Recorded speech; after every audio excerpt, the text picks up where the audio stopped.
So here we are in its beginning of the episode 3 of Applied Theory, and we're looking at the 5 pentatonic scales, which are basically, as in the previous video, towards about halfway through we discussed the major scale. So in this example would be in G.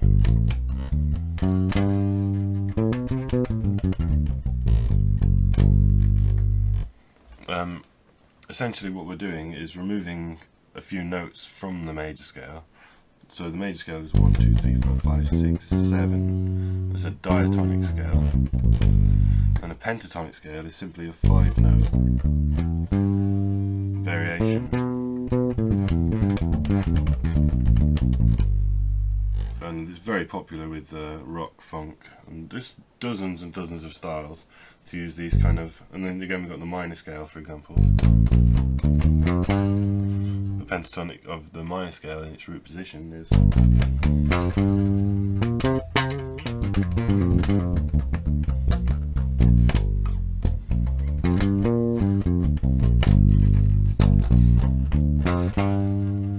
we're going to look through those today anyway. So we've got the first position.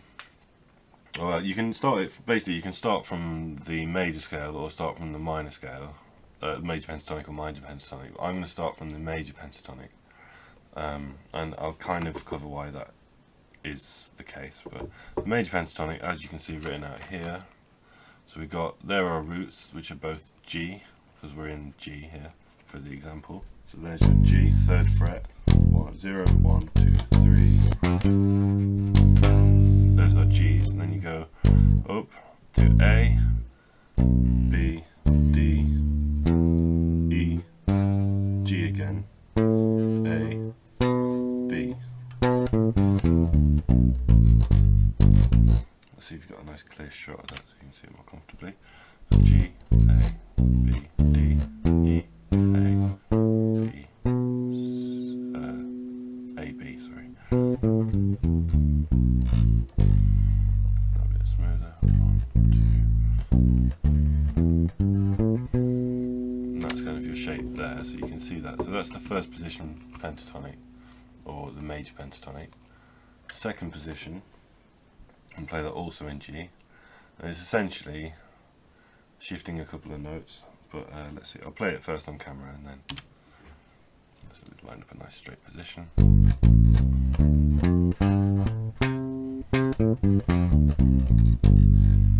Now with the major pentatonic that we previously showed before, that would be in G. But you can stack these on top of each other, so this would actually be in A.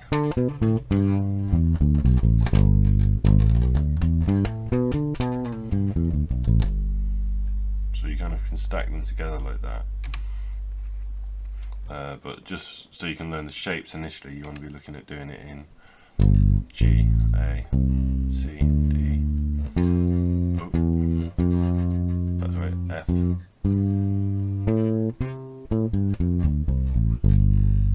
But you can actually play them all together in one sequence.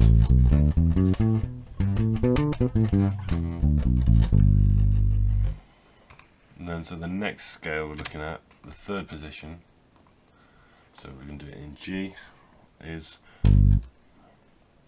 root, minor 3rd, 4th, minor 6th, 7th, flat 7th, octave. So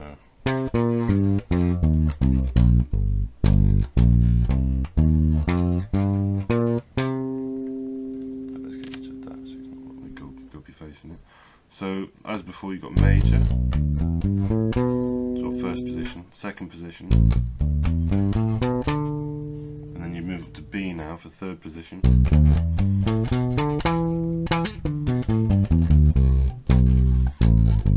And then you can tie them all together.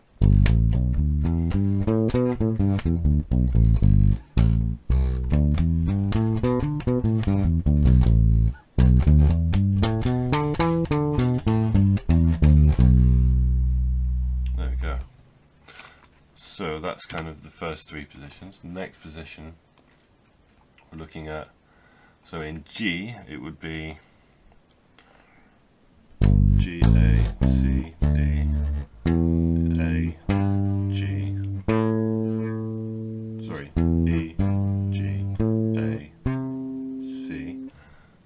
So it's got those kind of 2 on, so 2 4, sorry 2 5 2 5, and then 3 5 3 5.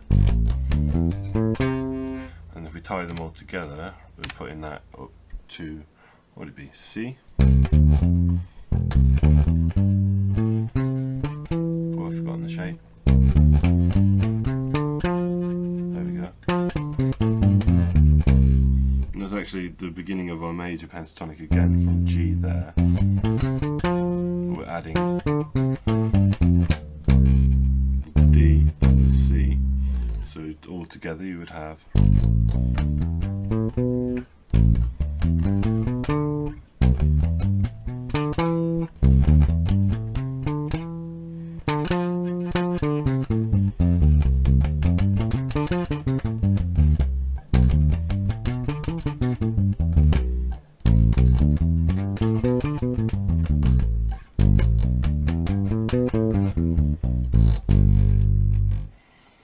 and the last position would be our infamous minor pentatonic, which you can't see, there we go.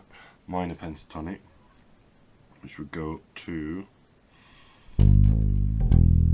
E, I believe. Where'd it be?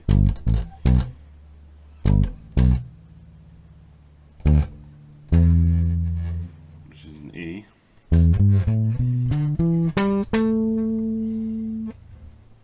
But in G, so G,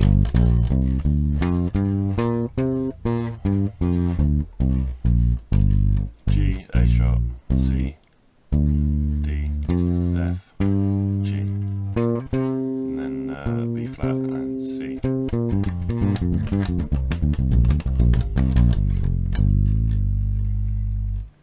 I just want to confirm that I've connected these together correctly as well. So we start on G with the major, A,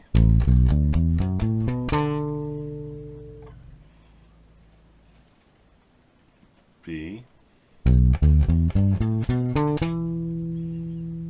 I think the last note is actually D there for that. So I might have made a mistake there. And then E.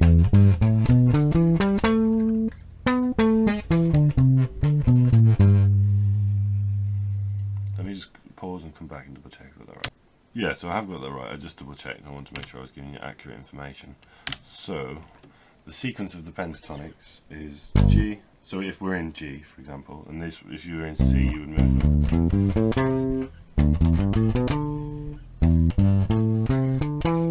You would move up accordingly in the same increments across the neck, but starting from C. But with G, we're going to go with major, second position, third position, and then fourth position, because I made a mistake by doing it in C earlier, and then E,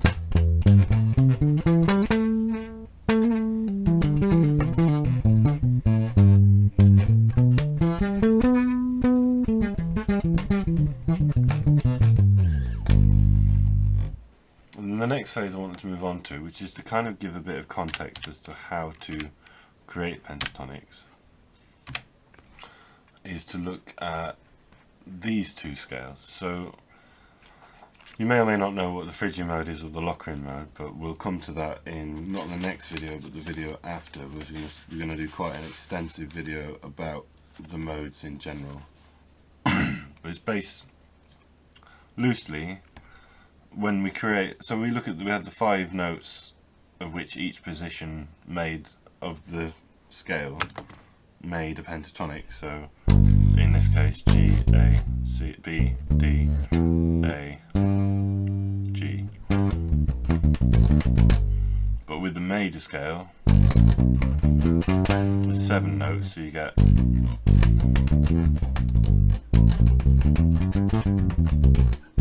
so on and so forth. You've got 7 positions in the major scale, but we'll come back to that, not next video but the video after, and I've got another video about the modes that I may link as well. But this is a pentatonic basically based on a different scale. So the scale it's based on, if we play it in G, is called Phrygian. Let's see, let's get a nice clean angle. Phrygian is root, flat second, flat third, fourth, fifth, flat sixth, flat seventh, octave. So that's vaguely relevant, but what we're playing here is root, flat second, fourth, fifth, flat seventh, octave. So if I do that with this up here, you got, it's quite a cool sound, and I believe that's the first position. I'm not sure if the fifth position is actually also called Hirajoshi, but it's the fifth position of Hirajoshi, which we've got over here on the right, which is based on Locrian, which again, in the modes video, that will all be explained and it'll become quite apparent, but for now, it's just an example of, you can take more or less any scale, as far as I'm aware, any diatonic scale, and turn it into a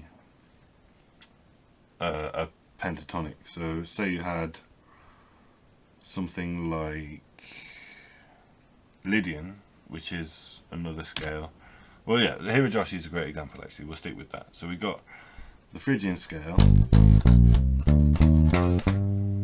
and we've taken out the third and the sixth there, and we've just got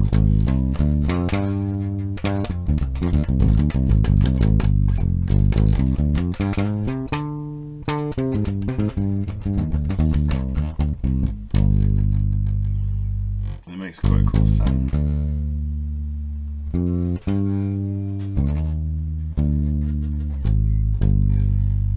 Oh, I'm missing a note. Fuck.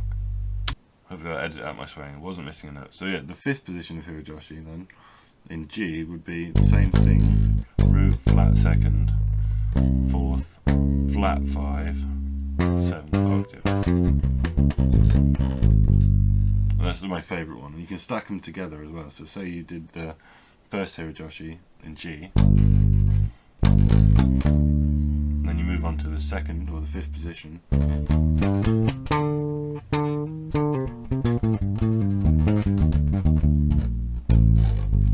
So what am I trying to do? There we go. Excuse me. So you've got first position, fifth position, shifting up to the D.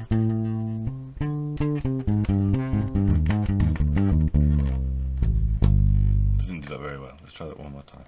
Root, flat second, fourth, fifth, and then you start the fifth mode, so you can jump that up to here, for example, or you can start it on the A string. And the combination of those two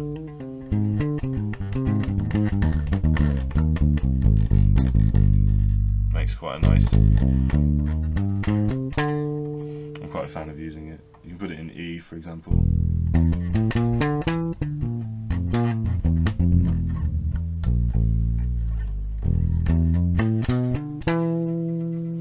So it's just kind of an example that you can make any diatonic scale into a pentatonic, and I think you can be selective, as far as I gather anyway, you can be selective about which notes you actually choose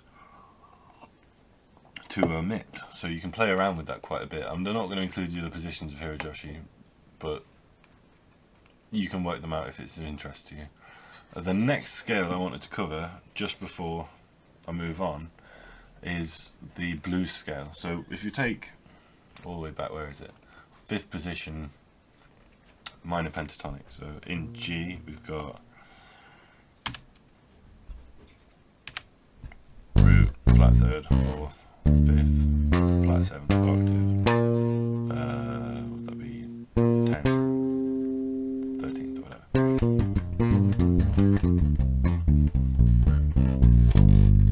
If you add in this tritone, which we learned about tritones in the previous lesson, you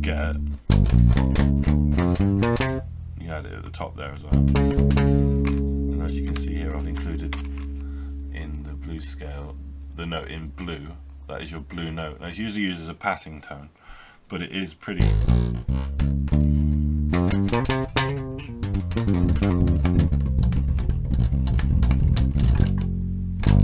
Makes pretty cool sounds.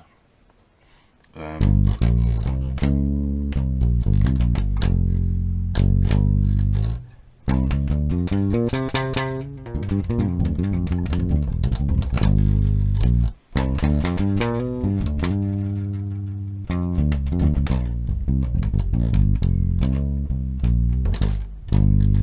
get the idea. So you can sort of play around with the blues scale, but that's just one more scale. But this is a pentatonic, but with an additional note. So it's got the root octave, so 1, 2, 3, 4, 5, 6 notes. And this is going to kind of lead us on to the next lesson, which is going to be what I call hybrid scales. I don't know if that's technically the correct term for them, but it's basically a combination of, say, a pentatonic or even a diatonic scale, but with the addition of one extra note or the omission of one extra note. And by doing that, you can combine multiple scales. So I'm going to probably leave that now until the next lesson. But hopefully this has been useful for you. That it's been applied theory, the 5 pentatonic scales based on the major / minor scale, and it also gives you a bit of insight into how to make your own pentatonics. So when we're looking around later on in different scales, you might be able to make variations of that, of different scales for your own entertainment. So like I mentioned, Lydian. Lydian is, for example, a major scale with a sharp 4. Oh, let's get that line up straight.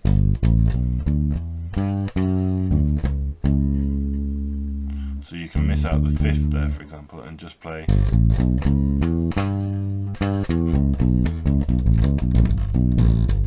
And they make some pretty funky kind of like weird. That one is, for example, the whole tone scale. Weird scale, but you can make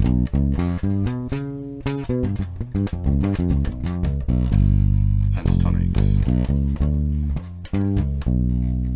out of those scales. So that's kind of, I've waffled a little bit, but that's the rough gist of how pentatonics work. You can take any, more or less any diatonic scale and select 5 notes out of it within reason, and then you can make a scale out of that, and hopefully you go back if you need to and look at the actual shapes of the 5 traditional pentatonic scales. So yeah, just as my delightful partner happened to accidentally come in at just the wrong time, I didn't really get time to say goodbye. Thank you. This has been Applied Theory 3, the pentatonic scales, and we discussed how to form pentatonics, ideas that we're moving forward when we learn some more scales we'll be able to apply to various forms of scale and diatonic pattern. And thank you for watching. Don't forget to like and subscribe. Bye.